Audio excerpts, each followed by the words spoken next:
Hey everybody, welcome to another episode of Defense of the Patients. I am Cyphus. I am flying solo today doing a DotP One-on-One because Roland got a cold and he's a big fat pussy about it. But, never fear, because I have a really good replacement for him here today, somebody I'm really excited to talk to. You folks probably know him from Dota Cinema Fails of the Week, his stream where he's streaming all sorts of stuff, not even just Dota 2 these days.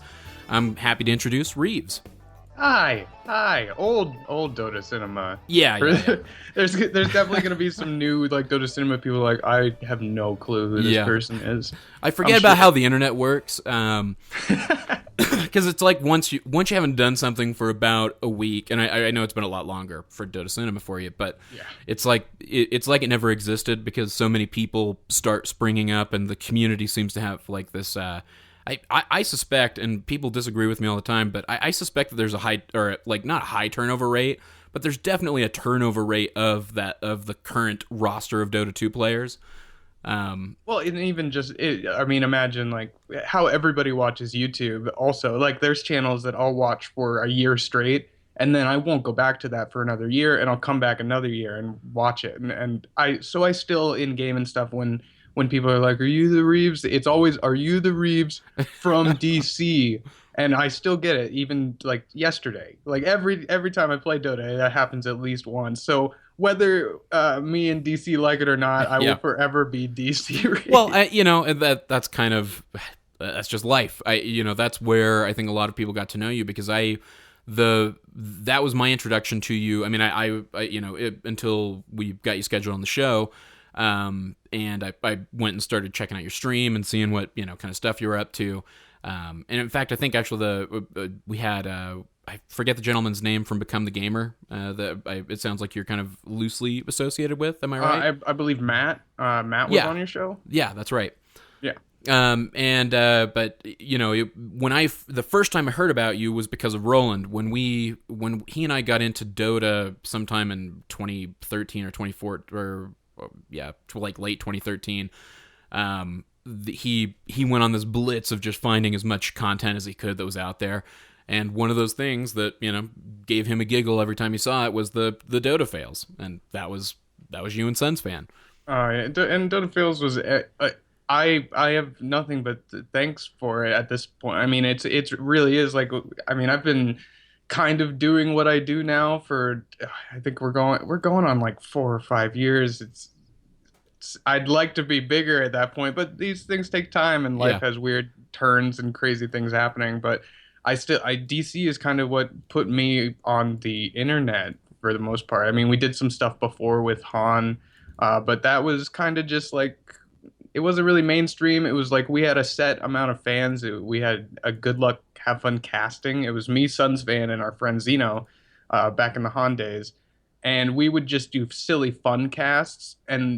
But eventually over time, if you're doing something silly and for fun, even if it's an instrument, eventually you'll accidentally get good at it, which is kind of what happened. But I was always kind of the joke man with them. So they actually went on to actually professionally for a little while with Han cast Han, Zeno and Sons Fan. And they were like, "But not that one though." And I was like, "Well, I just play the idiot on TV. I'm not." They're like, "No, you go sit over there. We want these two guys to cast." So that was my first ever experience, and I was like, "Oh, okay." And I'm like, "I guess I'm the funny guy." So that's the lesson to everybody. Started working with DC, and it was it just evolved. He was like, "Hey, you want to do a fail show?" And I said no. And then he talked me into it. It ended up being one of the best decisions of my life because I got to do a lot of things, and I'm still getting to do a lot of things because of Dota Cinema. Yeah, that's awesome. I mean, so would you say did it feel kind of like getting typecasted? I guess in a weird way, for the Hollywood equivalent of typecasting to the Dota community. I've definitely phrased it like that before, but yes, I think at first people were like, "This dude's an idiot," and they're just putting him on. And then over time, you do something long enough and you start with my stream and stuff and people see who you really are. They're like, "Oh, he's just playing that character and just happens to be really good at it." And I have this belief that in comedy, that to play someone truly stupid, you have to be intelligent. And that's what I tell myself, and that's how I'm able to sleep at night when I'm typecasted in those roles. Yeah, I like it. I like it. I think I can already in my head come up with a half dozen examples. You know. Oh yeah, absolutely. I mean, it's I think it's called in comedy. I think they call it the Andy Griffith effect. Like you need like the three people. You need like the straight guy, and you need like the middleman, and you need kind of the idiot. And if you break it into twos, you just need like the main guy and at least one idiot around, and Yeah. you'll usually nail it. All right. I'm gonna get back. I want to. We'll get back to all this and your history with Dota Cinema and everything and what you're up to now. But I want to find out a little bit more about you. So you're based out of Arizona? Yes. Is that where you call home? Arizona is where I call home and has been for like 19 years now. I pretty much am an Arizona, a Phoenician, I believe is what we're called, which is weird. But yeah, basically Arizona is the home base and will be for a long time because the sun has broken me. And if it drops below 70 degrees, I'm freezing now. So I think I have to live here forever now. Yeah, that's my only memory of Phoenix is visiting a couple of relatives who temporarily lived there, and just hating my life from sunup to. And I foolishly thought, because we arrived someday like around like noon or 2 in the afternoon, and it was miserably hot, and I just, in the back of my mind, I kept telling myself, oh, just wait. When it hits like 9 o'clock at night, 10 o'clock at night, it's going to be fine. It's going to cool off. That's how it works everywhere else. It cools off. It'll be tolerable to go to sleep. And I was definitely mistaken. Oh. Yeah, our AC bills are definitely up there in the summer. Like you need it. I mean, in the daytime, like I think it's like 115 out right now, and it's a cool, calm, collected 80 degrees in my bedroom, which is still hot for some people, but for me, like I need a blanket sometimes because it really does break you. But, I you at learn 80 to degrees love I it can't and sleep. hate everywhere else. That I mean, hey, to each their own. That sounds like hell to me. I'm not gonna lie. It was for the first like 5 years, but then you get broken and it works. That's what everybody tells me is they get used to it, because my brother just recently moved down to Austin, and I spent a little bit of time in Texas, and the heat and humidity is the worst combo. I'd probably even take the miserable Phoenix heat over that humidity combined with it. If I go somewhere with humidity, I can't handle that. I can't breathe. It's weird because we just have zero pretty much year round. Yeah. But everybody always tells me, oh, you'll get used to it. You get used to it. And why? Why do you want to get used to it? I'm sure there's probably science stuff. Yeah, I read the internet and just regurgitate things I read, and being so hot all the time thins out your blood or some nonsense. I don't know. I'm not smart enough to retain information like that. I'll buy it. But all I know is sun is hot. Me used to be hot, but less hot now. Yeah. So, Arizona. So, where did you live before Arizona? I was born in Virginia, and I moved to North Carolina. This is mini little tiny Reaves. And then I moved to Arizona when I was 11 or 12. Like I started like middle school, 6th grade, in Arizona. So I think I was like 11 or 12. So before that, I was more a country boy, had the accent and everything. So what brought you guys, or what took you guys on that trajectory? Why did you wind up in Arizona? Oh man, that's like deep life stuff. I can't talk about that without mentioning my dad. My dad was as I was growing up, like my dad played in a rock band, and that's kind of how he made his money. Like they almost made it big with a band called Tango Storm. That you can actually buy that album on iTunes. It's like a thing they actually recorded like way back. But the story my dad told me was like they got to the tour bus that had been set up by this like law agency for them or whoever was sponsoring them. And then they had changed something in the contract right before. So they were like rockers and they were like, nah, fuck you. We're not selling out. They actually didn't sell out. So therefore they didn't make it as that. But then my dad got a job with the company Fender Musical Instruments, and that is what led us from Virginia to North Carolina. And in North Carolina, he was basically a traveling salesman for Fender. Like he was on the road, like I don't know, like 25 days out of every month sometimes. Like he was out pumping it, like just trying to get because we lost our house in Virginia after everything fell apart. This was me young, so this is all just what my parents have basically told me. And then we lost the house, so we had to move. So we were renting a house in North Carolina. So we drove to North Carolina, and my dad got this job and just killed the shit out of it. Like, uh, my dad has passed away from cancer about 2 years ago now. But he just killed the job, and he was really good at it. He was an amazing salesman, and he knew guitars and amps like the back of his hand. So he did really well at the job, and he did that and slowly worked his way up to the point where he was the vice president of the sales department for the United States and Canada.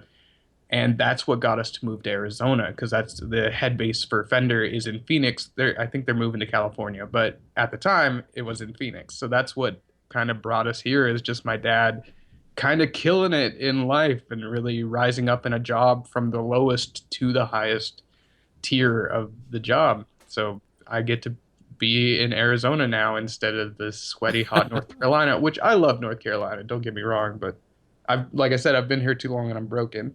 So that's kind of what led me to Arizona, was just my dad figuring out life with 3 kids. Are you still close with your mom?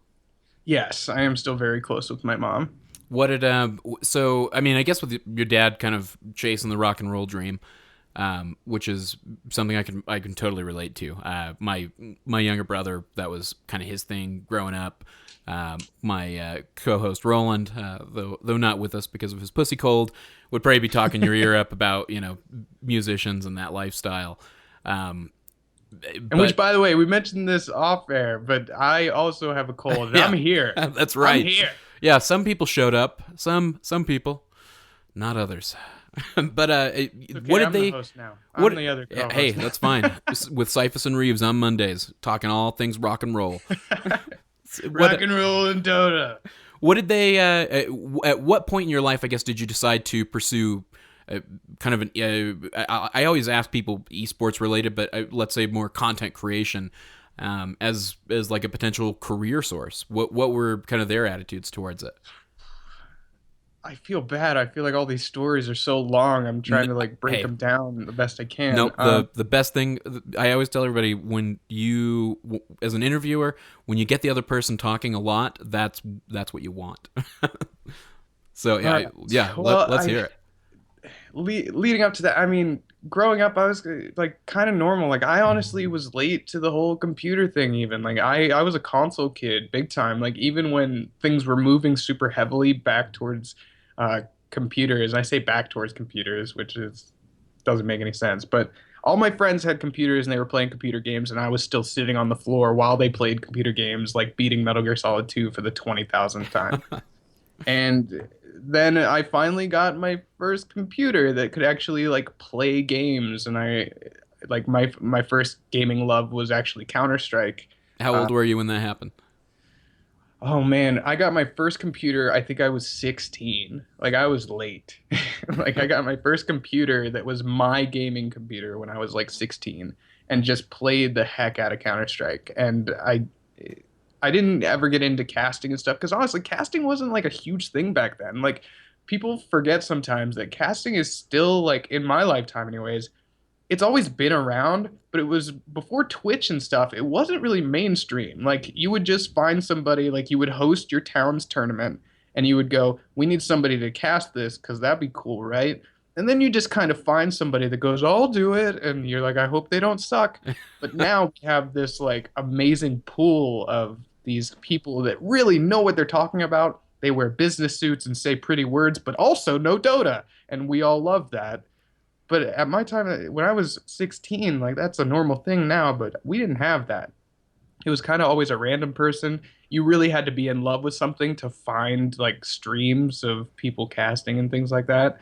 So casting was really out of my mind. I wanted to be a pro Counter-Strike player. That was my thing when I was a teenager. And that was back in the days of like Cal and all that other stuff. And I never made it as a pro Counter-Strike player. I just had a lot going on. Like I wanted to do a lot of things. I was in a lot of choirs. I sang a lot. I was doing my own stuff with music. I was going to an art school when I got into high school. And then I actually met Suns Fan, um, because I met him through Counter-Strike, and he needed a fifth person to fill a slot for an Arizona-based tournament that him and three of his friends were playing in. And I'd played a couple games with him. I was on his Counter-Strike team for a short time before they benched me immediately because I just was terrible at every position they put me in for some reason. And I think we got like second place or third. Yeah, we got second place, which it was just a small tournament. It wasn't anything big. But that's how me and Shannon Sunspan, I'm going to be Yeah, that's fine. saying those back and forth, became friends.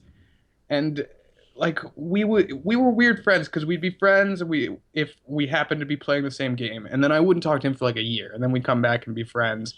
And then we all just kind of got into playing like the like Han and like old school Dota and stuff all at the same time. And we saw that people were making YouTube videos and people were succeeding with YouTube as a thing. And so we started to make YouTube videos, and the Han stuff never really caught up and Didn't quite take see. off. Yeah, What was it that did? but for me I'm trying to like remember the exact point where I was like, yeah, I want to do this.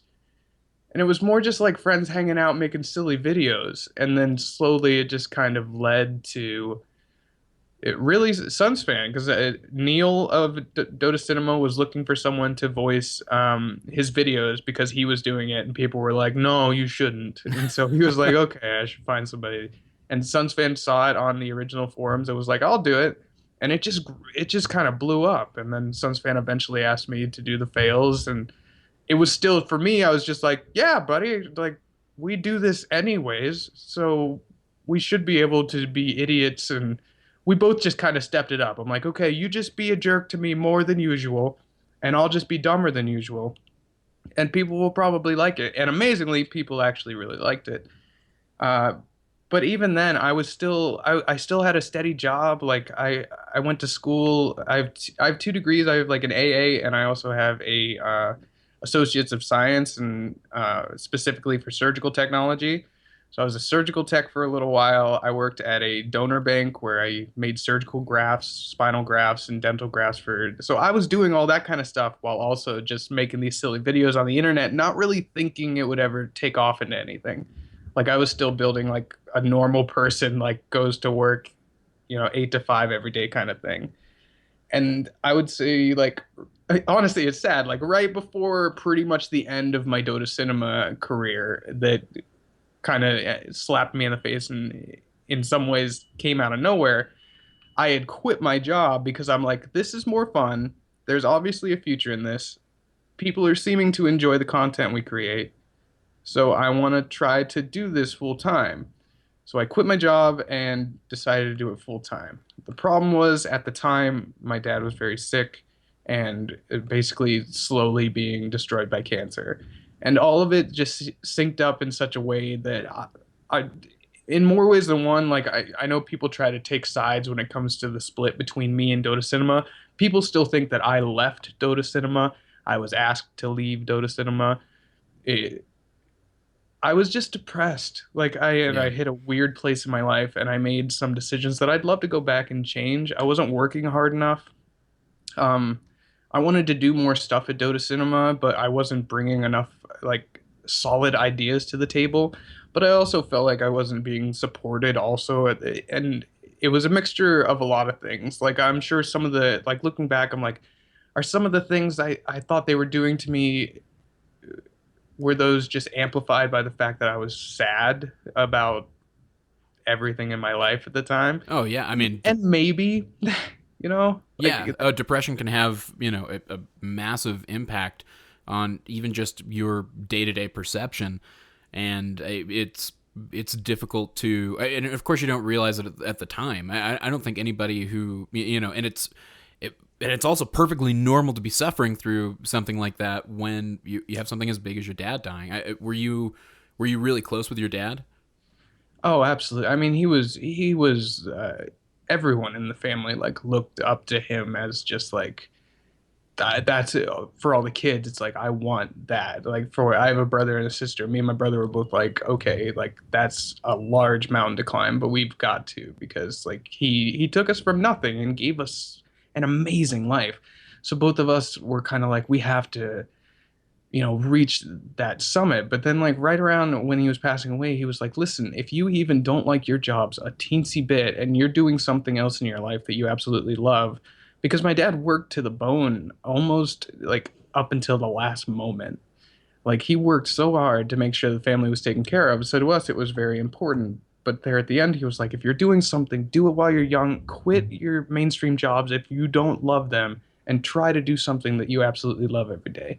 Because I think there in the end, he looked back and he was like, I was in an office for so much of my life.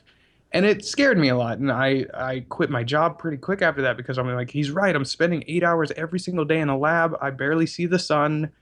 I don't want that.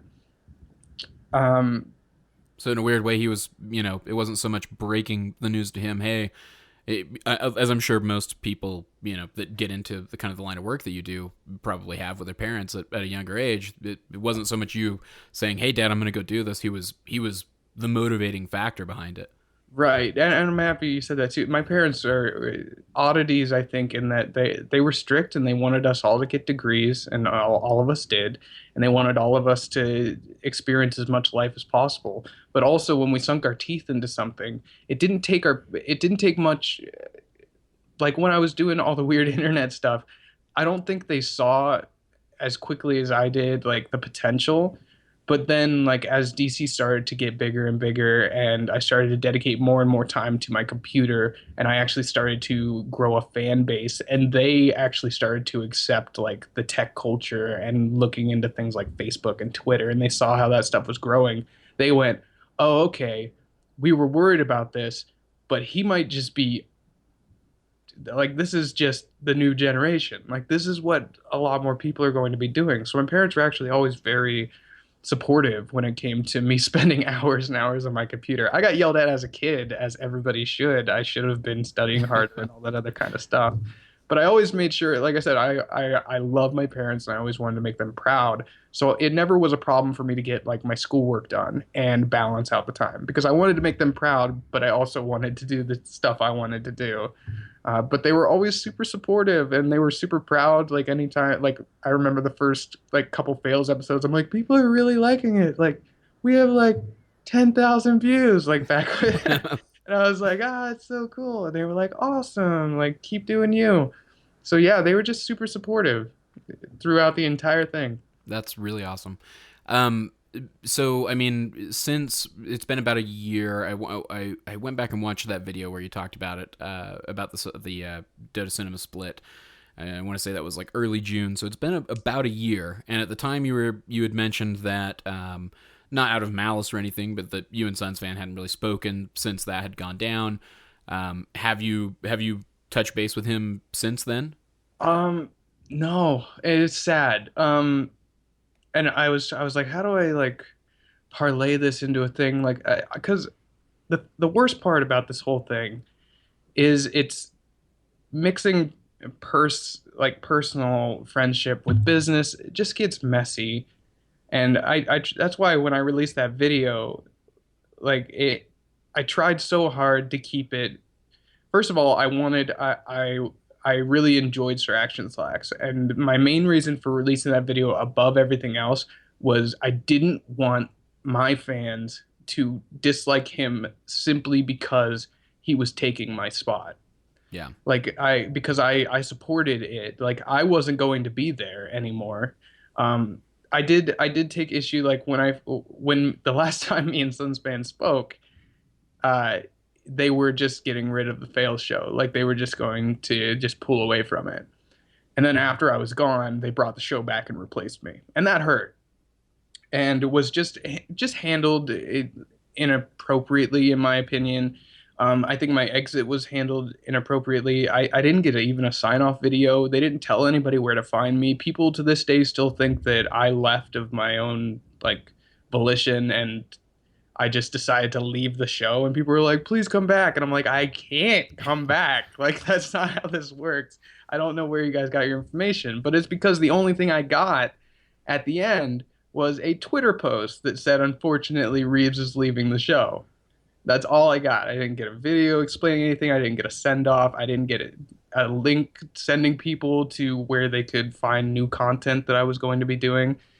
But in some ways, that's fine because I after that, I got real depressed, like real bad. I fell into a hole, and it's been like an ongoing thing. I've got a pretty solid handle on it now, but I fell into this hole, and if I could go back, I would so much now because I still had this fan base that I could cultivate and provide something for. And even though I was so upset about the Dota Cinema stuff and my dad and everything stacking up, I would like to think a stronger person would have pumped through all of that and still created content and collected their fans and informed their fans better and made sure that they knew what was going on, even though the platform they most knew me for was not doing that for them. Like at that point, it was my responsibility, and that's my biggest regret is not doing that sooner, because now people still know me, and it's mainly from Dota Cinema, but it's obviously dropped. I mean, I've been out of the scene quite a while. I'm trying to kind of hold on to what I have and create new content, and we'll get into that in a bit. But like the split was it was hard. I'm sad that I haven't talked to Suns fan. I've spoken to Neil, who, and this is one of those things where I'm like, man, I hope this isn't something that'll make. And I'm gonna say this, okay? No one attacked Dota Cinema. Like, No, and there were things wrong on both sides. Like, I definitely should have worked harder. Absolutely, I was in a terrible place mentally, and I fucked up by not working harder. And like, I get that. Mine and Suns fans, chemistry was dropping because I felt like I was being just kind of the mascot of DC. And when they asked me to split, they did say like we'll give you the same deal we give everyone, which is if you make content and we like it, we might put it on the channel. And at the time, I was like, I feel like I've earned more than that. Like I felt like I had helped grow the channel, and that in many ways I was part of Dota Cinema, even if it was just as I'd been there since basically the beginning and had been on what was for a long time running the most popular show on the channel. So I just felt like I had in some ways been grandfathered in, and that's not an okay way to think about anything. And I know that now, but at the time I was upset. I was like, I want to do other things and stuff. Sure, I wanted to also turn it into something that I could support myself on, because everybody else at the channel, everybody else meaning not the volunteers, but like Neil and Suns fan and them, they were living off it by that point. I'm like, I've been here since the beginning. What can I do to become firmer ingrained in the company so that I can also do this, like live off it with you guys and help this grow and become a thing? And that was kind of what started the decline, because I don't think they wanted a third partner, basically. Even though I'd been there since the beginning, I was not considered a partner of Dota Cinema. I was really just a guy that did one show a week with them. Regardless of how much it might have helped the channel grow, that wasn't enough. And I can see both sides of that now. Time does wonders. Yeah. But I also feel like in a switched position, I don't think I would have ever done to any of them what happened to me with the exit of that. With the way everything happened, with not only me being pushed out of the show, but also no after support. Like, just no send off video, no goodbye. Like, we literally just filmed a random video, and then the next week I was gone. I didn't get to say goodbye to anybody. I didn't get to say like where I was, other than just my personal platforms. And at the time, I was sad and kind of just swung, instead of like thinking about what I could do and like, okay, rallying and getting my troops together and actually trying to create content on my own. I just fell into a hole, and that's on me. But no, I still haven't spoken to Suns fan. Back to the original question. No. It's hard. It's hard because I still feel hurt by the whole thing. And Suns fan's just the kind of person that I think he saw it more as like, this is business. Like, I get that you're hurt by it, but I can't really care about that, but it's still in the back of my head. I'm like, I know it was business, but we were friends, and I've been trying super hard to get over that, but also now it's been so long that I'm like, what's the first thing you say to somebody when the last time you spoke was so uh, hard? Yeah. I wish I had the answer to that question. I think I not to but like downgrade the situation, but I think everybody probably has somebody in their life, that somewhere along the way they lost touch with, for whatever reason, maybe even good reasons, that they probably wish they could go back and speak to, and that's tough to do. It's tough to come up with the right thing to say. It was definitely sad. I mean, it was like watching. I mean, that show became kind of my baby. Like I love that show, and it was really hard watching my show being essentially taken away and put in the hands of somebody else, in a channel that at the time, like, that's the other hard thing is everybody got super into esports real fast, and Dota Cinema as well. Like Dota Cinema, I loved it when it first began. It felt like a community. It felt like a place for community, for new players to go, for just somebody looking for a good time that loved Dota. It wasn't necessarily all about information and what items are coming out and what pro players are in the scene. And I was sad that the channel was kind of pulling away from what I saw as really community driven content that we were just amassing for the community to reflect on. And more and more I saw it going in the way of, like, I don't know, like it or not, the channel is the channel's successful. Like it's still Yeah. successful, and it will probably always be successful because it was one of the very first, and it did stuff right. Like Neil ran the channel really well there in the beginning. It was the only one doing it, and I just, like I said, I was sad at the time. I was mad at the direction the channel was going. I was feeling pushed out and then was pushed out. So I was completely wrong. But also, like I said, I should have been working harder. I should have been coming up with ideas. I should have been creating shows, bringing them to the table with them. But at the time, I was just like, hey, let's make more shows. And they were like, you should make more shows. And I'm like, but we should make more shows. So what have you been up to in the years since then?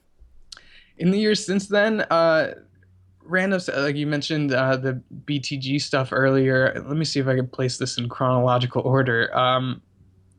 Immediately after DC, I got into streaming for a bit and was still, like I said, depression is such a pain in the ass. I don't know if I can swear on this. Absolutely. Say whatever the fuck you want.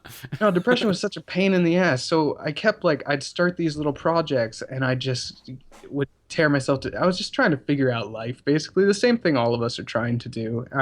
So a couple little projects that never got off the ground. I almost worked with Dota Buff for a while, but that also never got off the ground. I'm still to this day not 100% sure why.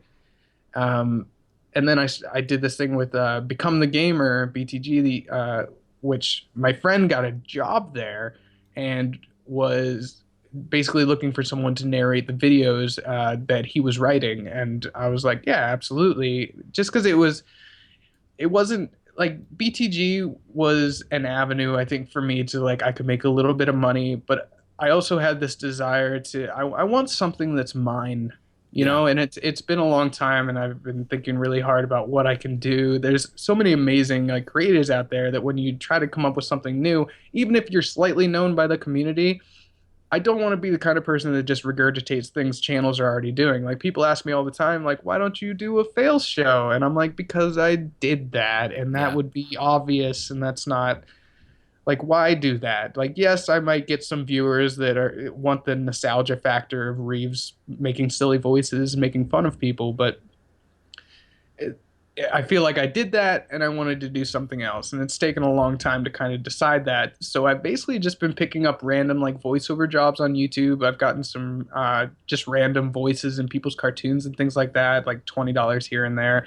BTG asked me to do that, and I kind of looked at that as, like, I had fun with it and had a little bit of control over, like, the script and stuff, but it's not my channel. Like, they just hired me to do the voices for the videos, and they actually, since I guess the last video, which that might have come out in May, maybe a month before, the way that like their business is set up, and from where their money comes in, everything kind of had to be put on a standstill. And take me lightly on that because I don't really know. It's not my channel. Like I'm just kind of contracted to work when they have a video that they'd like me to do a voice in or narrate. So I don't know what's going on with BTG right now because they kind of just haven't been making videos or contacting me. I know it's money related, but not on my end. So I don't really have anything to say about it. Like all I can do is wait and see if they continue on with that company. It's tough being a startup, Yes. But especially a tech startup or anything tech related. Well, and their main drive, like the YouTube for them is just kind of a way to inform people about their platform, which is becomethegamer.com, which is it's a drafting program. Yeah. Which, like you said, Matt's been on the show and spoken about it a little bit. I'm sure people can find that. I'm sure it's a good listen. The program's awesome. Like I've used it. It has a couple kinks for that I know they're working out, and a lot of them that they definitely have worked out to make it how cool it is now. But that's the main focus. The YouTube was just kind of like to get people to know about it. And I think the YouTube actually was more popular. Like it's still considered small, obviously, for a brand new YouTube. I thought it was doing really well. So I'm surprised that it stopped, but I don't have any control over that. Same as I didn't have any control of Dota Cinema. And I was like, I got to stop getting myself into these. Like, I'm helping grow these channels that I have no say. Like, they can stop and get rid of me on at any time, which I'm experiencing now.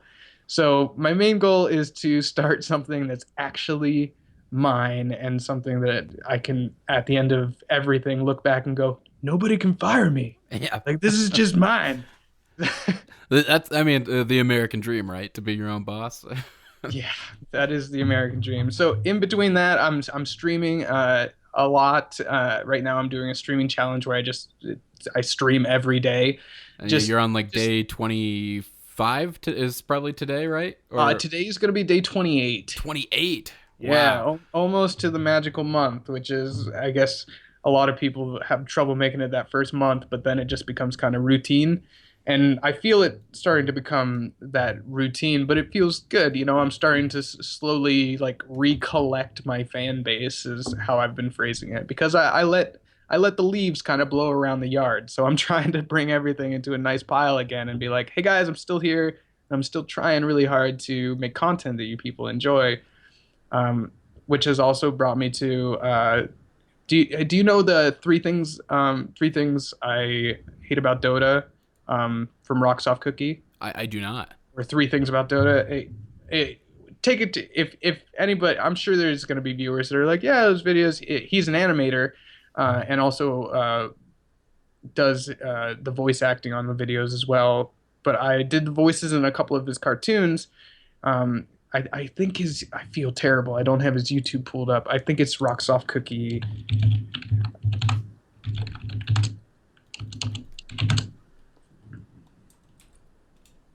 Yeah. I think his YouTube is just, Rocksoft Cookie, to find his videos. But I did a voice on his videos, and we became pretty fast friends. We have the same kind of personality when it comes to comedy.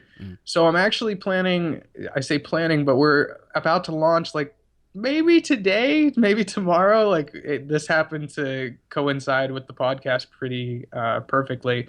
We're launching a channel called Poor Pixels. Where we're going to be doing a lot of different, like we're going to start with Dota videos. We're both known from Dota, so we're going to do a lot of Dota videos, but we're hoping to branch off into different content. We don't know everything we're going to be doing yet, but our first show that we have completed is just some fun, just observations, I guess, for like how a new player might feel about Dota, and put to music and also animated, funny stuff. So that's hopefully going to become my main focus if people enjoy it, is going to be the Poor Pixels YouTube. That's awesome. What are the games? Because I know you. I've seen you play obviously CS:GO. It looks like you're probably a diehard for life when it comes to the Counter-Strike. I can't stop playing Counter-Strike. I'll never be amazing as I was when I was a kid, but like it's just one of those games that is always going to be there for me. Yeah, for me that's Dota 2 and whatever the latest civilization is. Yeah, Civ. We can get into Civ. Civ is frustrating for me. I never know. I always lose, and I always piss off the queens, and it's depressing. But I guess for me, Counter-Strike always is going to be something that I come back to. I don't know if we're going to be making a lot of videos about that because Rocksoft doesn't play Counter-Strike very well. Sounds like the comedy writes itself then. Yeah, that might be one of those things. I play Dota, obviously. I jump around to a lot of the Blizzard games too. Like, our hopes are kind of, we're going to take the really mainstream games, that are popular and try to bring those into the videos while also giving the Dota fans like, hey, we still like Dota, like still come to the channel, as we slowly branch off into all the other mainstream CSGO, Overwatch, Heroes of the Storm, maybe Hearthstone, just everything. Yeah, I can personally attest. We branch out from time to time here on the DotP shows to other games. And the Dota folks always get worried. You know, they think you're going to go away maybe forever the moment you start playing another game. It is a problem, like especially like for me as a streamer in my streamer life. Like, I don't get nearly the same amount of viewers if I play anything but Dota, and sometimes it can be frustrating because you're like, I don't just want to play Dota all the time. Like, sometimes you'll have a game that is just like, I fucking hate this game and I never want to play it again. But if I switch to Rocket League right now, everyone's going to leave the stream, and this is my revenue right now. So I'm going to keep playing Dota, even though I don't want to be playing this right now at all. It's a Dota prison. It feels like Dota prison. Yes. Yeah. Thankfully, I'm not in that position because I would be. I would be in that position, but it would be for so little time. I lose my shit when I play Dota, and especially lately. I'm nonstop losing. It feels like it is one of the most frustrating games to know things in. Like, sometimes I'll look down at my hand, like because my brain totally knows how to do the thing I was supposed to do. Yeah. And then the fight will end, and everybody will be dead. And they'll be like, why didn't you do the thing? And all I can say to them is like, my brain knows how, but my hand doesn't want to do it. I'm sorry. Yeah, you speak too much truth. Too much truth. It's been bad lately. I don't envy you there. I can't imagine having one of those games. And everybody who's listening to this knows those games. If you haven't had a game where you, at the end of the game, just say, I fucking hate this game. Why do I play this goddamned game? Then we're not playing the same Dota if you haven't had one of those games. Like, I've had moments when, like, at the end of my stream, I'm just like, I don't know, guys, like, why do you watch me? Like, why do you watch me play Dota? Like, there's other people that and they're like, nah, we're here for you. And I'm like, why? Like, this is awful. Like, did you see? Like, I missed all the things, and I don't know how to play Invoker. And well, the next time one of them says we're here for you, then be like, well, then you're here for Counter-Strike, bitches. Yeah, and then they go, oh, sorry. What I meant to say was we're here for you when you play Dota. Yeah. Oh, yeah, I can't imagine. That sounds terrible at times. But hey, to each their own. I don't envy you. But I guess, and I should say, while we're talking about it, I'm going to shamelessly plug the stream, I guess, because it's not just Reaves, so it's kind of hard to find. It's GLHF_Reaves on Twitch. If anybody wants to come by and say hi, that's where I'm spending pretty much every day now until we get Poor Pixels off the ground, which should be starting in the next couple days. We actually have the first couple episodes of one of the shows we have done. I think, I don't even know if you can find the channel until we put a video on it. But our Twitter is up. Poor Pixels on Twitter. Let's see. I'm gonna Google it. I was able to find it. Poor Pixels. On YouTube? Yep.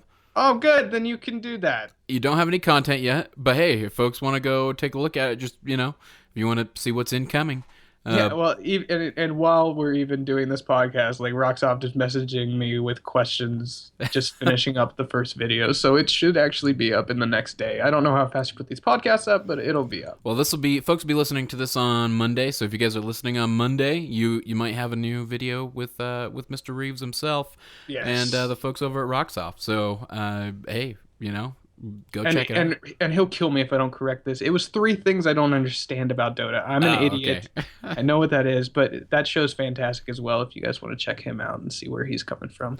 Well, I'm going to let you get back to all of that. I appreciate you coming on the show. It's been a blast to get to just know more about you and kind of get a deeper look at, because I know there's that video out there with everything with Dota Cinema. It's nice to get, kind of your take with hindsight available, Yeah. And I want to stress again, please, like, me and Suns fan are both, I haven't spoken to him, and I'm still positive, just through word of mouth, that me and him are both sick of people asking about what happened. Yeah. Two can't friends imagine. had a disagreement that they couldn't come to terms with, and we basically broke up. It was a dirty breakup, and that's kind of all at the end of the day. I highly doubt I'll ever be back on Dota Cinema because it would one of us would have to message the other and go, oh, "I'm sorry," and both of us evidently don't want to do that yet. So, but Neil has been fantastic. Neil did apologize to me for everything that happened. Like, me and Dota Cinema are separate, but we're good, so everybody can calm down with that. You guys heard it here. You can still give Dota Cinema your love, and you can give Reaves your love, and you should do that at twitch.tv/GLHF_Reaves. And if you guys, you can Google Reaves Twitch. For me, it popped up instantaneously, so it's out there to be found. Just give a Google for Become the Gamer and their YouTube channel if you want to check out what kind of videos he was talking about over there. You should follow him on Twitter at Classic Reaves. That's at Classic Reaves on Twitter. And he updates it all the time. I think I'm on there right now. You got a pinned tweet talking about your 30-day stream. He'll let you know when he's going live. You can check it out, and maybe he'll be playing Dota 2. Maybe he'll be playing CS:GO. And if he is, hang around and watch it and tell him, we're here for you. You're way better at this than Dota. I know. If you guys want to find... Oh, go ahead. Thank you, by the way, for having me on. Yeah. I don't know how your outros generally go, but I'm like, at some point, I hope I get to thank him for having me on. This has been fun. Yeah, and hopefully we'll have you back, and as Poor Pixels kind of gets going and you guys get some new stuff up there, we'll have you come back and let folks know what's going on with all that. Awesome. So, and if you guys want to find us, we're at .p_show on Twitter. You can find us at defenseofthepatients.com. All of the episodes are up there. Stuff about the in-house leagues that Grouty runs are up there. The ladder it's a really tab. good podcast, guys. You should check it out. Yeah, hey, we have awesome people like Reaves on. That's all. It's true. They all do. The more they reason. have people like me on their show all the time right now. That's right. So all the more reason to go check it out at defenseofthepatients.com. Defenseofthepatients@gmail.com if you guys want to shoot us an email. And find us on iTunes, Stitcher, all your favorite podcast apps. Be sure to leave us a review. We really appreciate it. It helps us. It's how we grow the show. It's how we reach new folks. It's how we get better positioning on iTunes rankings, more importantly. And you guys know how Roland loves those reviews. So if you want to tweet at Roland and tell him he's a big pussy for not being on the show, he's at .p_Roland. Just be sure to do that. Let him know Cyphus sent you. And I think that's going to be it, folks. So until next time, this is Cyphus for Reaves saying good luck and have fun. God damn it. A year I've not done that. No, this is perfect. This is exactly how a Reaves show should end. I saying good luck and Godspeed. For a year I've not fucked that up. For 2 years I've not fucked that up. And this time I did. So the fail cloud follows me strong. It's here. A .p fail. All right, folks. Thanks again. Good luck. Godspeed.